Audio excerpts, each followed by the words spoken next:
friends, welcome back to my channel, Patronosaurus Reads. I'm Katie, aka Patronosaurus, and I read. Today I wanted to do a quick discussion type video about ratings, how we rate books, not just me, but kind of booktube in general. Really quickly, let's also discuss the elephant in the room, which is that I do not have my bookshelves behind me. I'm moving soon, and my grandparents came and helped me move a lot of my bigger furniture, so we packed up all of my books already, and they took my bookshelf, and they're kind of going to hold it in storage while I'm looking for a new place to live, because I have to be out of here and into a new place, and it's like a whole thing. And I am doing a moving vlog, so you'll get some details about that eventually once I'm settled in my new place. So there will be some videos like this that are just blank walls and maybe some echoey audio, since I have not nearly as much furniture in my room as I used to. So I don't know how this is going to sound or look, but we're just going to go for it. Okay, let's get into the video. Discussing star ratings, how we give them, why we give them. I've seen a lot of videos of people discussing how they personally do ratings and how that's maybe different from the standard Goodreads like expectation, or different than how other people do it. And Goodreads does tell you, I don't know if you know this, but if you hover over, when you're rating a book, if you hover over the 1 star, it says, I did not like it.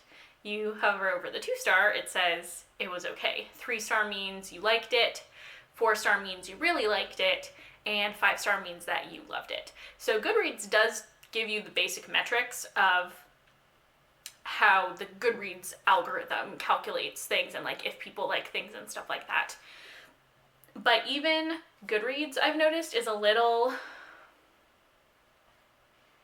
it contradicts itself. Because also, if you're unaware, if you go to a book's page and you look at the average star rating up at the top, next to it is this little square that has black lines on it. And you're like, what is that? You click on it and it tells you how many people have rated it each star and what that percentage is total. So if 100 people have read this book and 47 of them rated it 5 stars, then it would say 47 people rated this 5 stars, and that's 47%, because that's how math works. Please do not ask me to do that with a number other than 100, because I will not be able to do it. I'm bad at math. And it also tells you, like, at the bottom of that, once you click on it, it says X% of people liked this book, and it is people who rated it 3 stars or above. But when you rate a 2 star on Goodreads, it doesn't say that you disliked it, it just says it was okay. So I think a lot of people are maybe rating books 2 stars instead of 1 stars, even if they personally did not enjoy it at all, because you can see from an objective viewpoint why somebody might like it, or if there's one redeeming quality in this book, if there's like one sentence that you liked, you're like, okay, well, it's going to be 2 stars. I've done that. And the thing that really got me thinking about this was Cece from Problems of a Book Nerd. She's fantastic. If you aren't already watching her channel, which I highly doubt, go watch her. She's the best. But she was doing a wrap-up, I think. I don't remember. But she was talking about a book that she did not like at all. And she had previously talked about it in a weekly reading vlog as well, and people had been asking her in the comments of that video why she didn't rate it 2 stars. Like, why not just rate it 1 star if you hated it so much? And she said that she reserves 1 star ratings for books that are actively harmful, like books that actively have really negative representation, a book that could really, really hurt somebody, like stuff that is seriously, seriously awful. And this is, I want to make it very clear, you can rate books however you want. This is just a discussion. Like, I'm not sending any shade towards Cece or anything. Like, she can rate books however she wants. I just know that I don't want to do that, because I think that's what I was doing for a long time.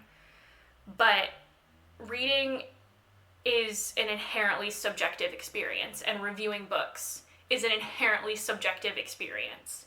I'm not going to rate my books objectively because I can see that it might have some merit for somebody else. I think that for me, that is not giving my like honest and true opinion on a book. And even if I do rate a book 1 star, I can still say why somebody else would like it and it just didn't work for me.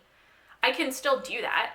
Like, I can critically analyze my own reading experiences and my own life experiences that would lead me to not enjoy a book, whereas someone else's life experiences would. I'm capable of doing that. I'm a grown woman who has like complex thought processes. I can do those things. So I've decided very recently that that's what I'm gonna do, because it feels to me, if I hated a book, but I give it 2 stars instead of 1 star because I could see why somebody else would like it, that feels dishonest for me as a reviewer. And I know I don't have a big platform. Like, those of you who are here and watching this video, thank you, I love you. I would love to add to our little club. But just because I have a smaller viewership than some other people, I don't think that means that I should compromise my ethics and morals and values. Like, I'm gonna be honest with you. And I will say why somebody else might enjoy a book if I really think that they would. Like, I can still see some things that from someone else's perspective would be good, but if I don't like a book, I don't like a book. And especially on BookTube, I feel like people use 1 and 2 stars so interchangeably. Like, 1 and 2 star basically means the same in my brain because of the way that people treat them, but they're not the same. They're 2 very different things. And I would like to bring back that distinction. I know I'm going to be using that distinction, and I'm going to be a lot more forthright about giving 1 star reviews. Like, oh well, if I don't like a book, that really sucks, and I'm going to give it 1 star, and I'm going to explain to you why I gave it 1 star. I don't know where this is going. I don't know, I just have thoughts on this, and I would love to continue this discussion in the comments. So, you know, if you're another booktuber, blogger, someone who's really active on book Twitter, like, as a reviewer, tell me what you think about this. Like, I'm legit having like a moral quandary over this, and it ain't that deep. This is book reviews. Like, people probably don't really care that much, but I don't know, I do.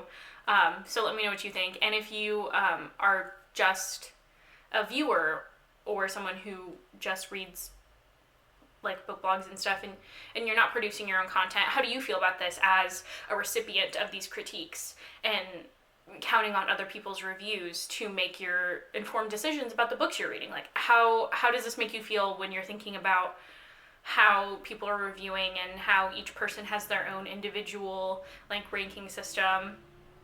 I don't know. It's very interesting. Like, I would always go on people's blogs and like in their Goodreads profile, and they would say how they rank a book and what each of their stars means, and each person had it just a little bit different. And it was just very interesting to me before I was creating my own content, and now I am doing that, and I'm like, wow, like, I have this platform that like other people are relying on what I have to say, or at least I hope, maybe not relying, but like people find what I have to say interesting. And I really noticed this over the summer when I was doing a group challenge with one of the Goodreads groups that I'm in, and a way to get points for your team, you had to review every single book. So it wasn't just that you read a book that fulfilled this prompt, you also had to do a full review. It didn't have to be like a super in-depth review, but it had to be a review. And so that really made me start thinking about how I'm ranking books and what my 2 star versus my 1 star versus my 3 star means, because all those things can get super muddled super easily, especially on that lower end. I don't know. I lost track of this video a little bit. I did not come in here prepared with notes. I just was saying words. Yeah, so please continue this discussion in the comments. I would love to talk about this further. Maybe I can do another more structured video about this if you guys are interested. Leave a comment, like and subscribe. That's what YouTubers say. Also follow my social media. It's in the description box. Okay, see you guys next time. Bye.